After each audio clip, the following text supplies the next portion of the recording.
Back to my channel. তোমরা সবাই কেমন আছো? আশা করছি তোমরা সবাই খুব ভালো আছো, সুস্থ আছো, আমিও খুব ভালো আছি। তো আজকে হচ্ছে মঙ্গলবার, কালকে আমার এক্সাম শেষ হয়েছে। তো আজকে ঘুম থেকে উঠতে লেট হয়েছে, লেট হয়নি, 9:30টার মধ্যে উঠে পড়েছি, বেশি লেট করিনি। তো যেহেতু এক্সাম শেষ হয়েছে বুঝতেই পারছি একটু বেলা করে উঠছে আর কি। তো আমার মা গেছে হচ্ছে কাছে, ঠিক আছে।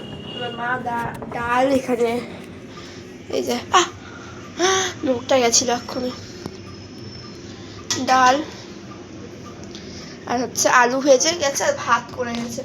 এখানে সমস্ত কিছু ছড়ানো ছিটানো দেখতে পাচ্ছ, তার কারণ হচ্ছে এখানে আমি বানাবো হচ্ছে মাশরুম।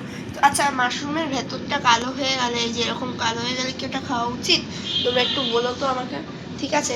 তো এখানে আমি দেখলাম ফোনে অনেক সার্চ ফার্চ করে যে কালো হয়েছে, কিন্তু কালো অনেকেরই থাকে, কিন্তু নরম যদি হয়ে যায় তাহলে সেটা খাওয়া উচিত না। তো নরম সেরকম একটা হয়নি দেখলাম, তো এটা খেয়ে নিই।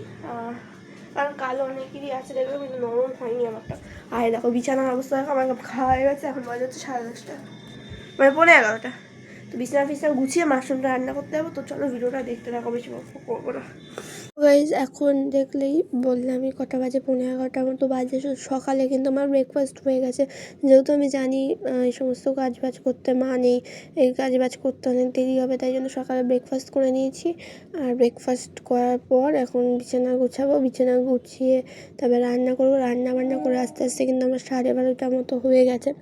তো 12:30, কারণ সমস্ত কেটে কুটে নিজেকে করতে হয়েছে। অন্য সময় মা থাকলে কি মাংস বলো বা যে কোনো রান্নাই যখন করি না কেন, মা সমস্তটা কেটে কুটে দেয় আর আমি জাস্ট গিয়ে রান্নাটা করি। তো ওর জন্য অতটাও সময় লাগে না, কিন্তু আজকে অনেকটা সময় লেগেছে যেহেতু মা ছিল না।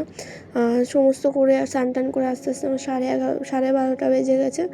তো চলো দেখো, বিছনা কিন্তু গুছানো হয়ে গেলো। দেখো যত তাড়াতাড়ি দেখা হচ্ছে তত তাড়াতাড়িও কিন্তু বিছনা গুছানো হচ্ছে না। তো এই যে দেখো এখানটা একটু মেসি হয়ে রয়েছে, এই জায়গাটা ইগনোর করো। আর এই দেখো এখানে এই জায়গাটা ওরকম মেসি হয়ে রয়েছে, এই জায়গাগুলো একটু ইগনোর করো, কারণ মা নেই বুঝতেই পারছো। আমি রান্না বান্না করে এসে এগুলো সব গুছাবো। সব কিছু তো আর ক্যামেরাবন্দি করা যায় না। তো চলো ফটাফট রান্নাটা করে নিই, তারপরে তোমাদের সাথে কথা হচ্ছে।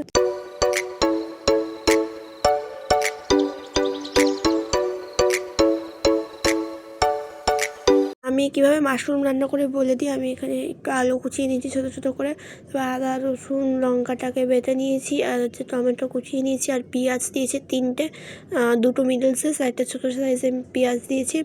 আর মাশরুমের গায়ে নুন, হলুদ, জিরে গুঁড়ো, লঙ্কার গুঁড়ো, সর্ষের তেল দিয়ে মাখিয়ে নিয়েছি। তারপরে মাশরুমটা, তারপরে আলুটা ভেজে, আলু ভাজার পর পেঁয়াজটা ভালো মতো লাল লাল করে ভাজা হয়ে গেলে মাশরুমটা দিয়ে দেবো, দিয়ে ভালো মতো কষিয়ে আদা রসুন বাটা দেবো পেঁয়াজের পর। তারপরে ভালো মতো মাশরুমটা দিয়ে কষিয়ে নিয়ে জল দিয়ে দেবো। জল দিয়ে 5-10 মিনিট মতো ফুটিয়ে, যতটা গ্রেভি রাখবে সেটা তোমাদের উপর ডিপেন্ড করে। তো 5-10 মিনিট মতো একটু ফুটিয়ে নিয়ে নামিয়ে নিতে হবে। আর নামানোর সময় একটু গরম মশলা দিলে হয়, ভালো হয়। তো পুরোপুরি কিন্তু মাংসর মতো, যেভাবে আমি মাংস রান্না করি সাধারণত দেখেছো, পুরো সেম সেইভাবেই আর কি রান্নাটা হয়। তো দেখো প্রত্যেকটা জিনিস কীভাবে আমাকে করতে হচ্ছে, কারণ হচ্ছে মা থাকলে কিনা এগুলো করে দিত, আর যেহেতু মা নেই প্রত্যেকটা কাজে আর কি একটু দেরিও হচ্ছে। তো যাই হোক, চলো করে নিই।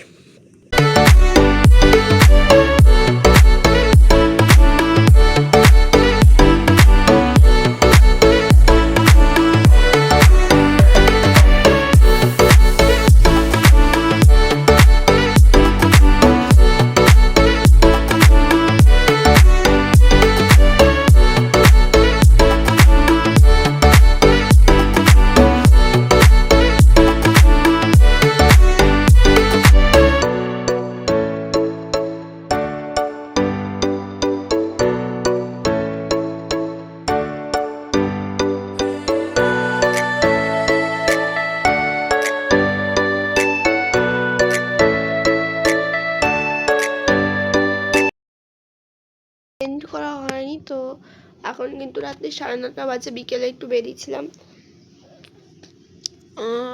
বেরিয়ে এসে এখন একটু ফোন দেখতে বসেছি। এখন বেসিক্যালি করবো হচ্ছে এডিটিং।